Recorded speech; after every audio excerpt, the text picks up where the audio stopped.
നമസ്കാരം. Lumbar spondylosis എന്ന രോഗത്തെക്കുറിച്ച് നിങ്ങളേവരും കേട്ടിട്ടുണ്ടാവാം. നമ്മുടെ നട്ടെല്ലിലെ അസ്ഥികൾക്കുണ്ടാകുന്ന തേയ്മാനം, അതുമൂലമുണ്ടാകുന്ന ഡിസ്ക് പ്രൊലാപ്സ്, അങ്ങനെയൊക്കെയുള്ള പല കാരണങ്ങൾ കൊണ്ട് ഈ ലംബാർ സ്പോണ്ടൈലോസിസ് അല്ലെങ്കിൽ നടുവേദന ഉണ്ടാകാം. ഈ ഡിസ്ക് പ്രൊലാപ്സ് വളരെ വലിയ രീതിയിൽ ഉണ്ടാകുകയാണെങ്കിൽ കാലിലോട്ട് റേഡിയേറ്റ് ചെയ്യുന്ന വേദന സയാറ്റിക്ക എന്ന പേരിൽ അറിയപ്പെടുന്നു.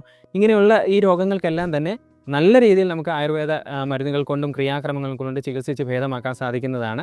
രോഗിയെ നേരിട്ട് കണ്ട് രോഗിയുടെ അവസ്ഥ എന്താണെന്ന് മനസ്സിലാക്കി അതിനുള്ള മരുന്നുകൾ നൽകി ആദ്യത്തെ ഘട്ടത്തിലുള്ള ഇൻഫ്ലമേറ്ററി സ്റ്റേജൊക്കെ തരണം ചെയ്തതിന് ശേഷം മറ്റുള്ള ക്രിയകൾ ചെയ്യും. പിന്നെ മസിലിനെയും അതുപോലെ തന്നെ നാഡീഞരമ്പുകളെയും ഒക്കെ ബലപ്പെടുത്തുന്ന ചികിത്സകളും ചെയ്യാവുന്നതാണ്. നമുക്ക് കടിവസ്തി, ലേപം, ധാര, ഇലക്കിഴി, നാരങ്ങാക്കിഴി, അങ്ങനെയുള്ള ചികിത്സകൾ, സ്നേഹവസ്തി, കഷായവസ്തി പോലെയുള്ള ചികിത്സകളെല്ലാം തന്നെ ഉണ്ട്. പക്ഷേ ഇതെല്ലാം തന്നെ നമ്മൾ രോഗിയെ നേരിട്ട് കണ്ട് ക്ലിനിക്കൽ അസസ്മെൻറ്റ് ചെയ്തതിന് ശേഷം മാത്രമേ നമുക്ക് ചികിത്സകളും അതുപോലെ ഔഷധങ്ങളും നിശ്ചയിക്കാൻ സാധിക്കുന്നുള്ളൂ. ഇങ്ങനെയുള്ള രീതിയിൽ നല്ല രീതിയിൽ ചികിത്സിച്ച് വളരെ നല്ല രീതിയിൽ സുഖപ്പെടുത്താവുന്ന ഒരു രോഗമാണ് ലംബാർ സ്പോണ്ടൈലോസിസ്.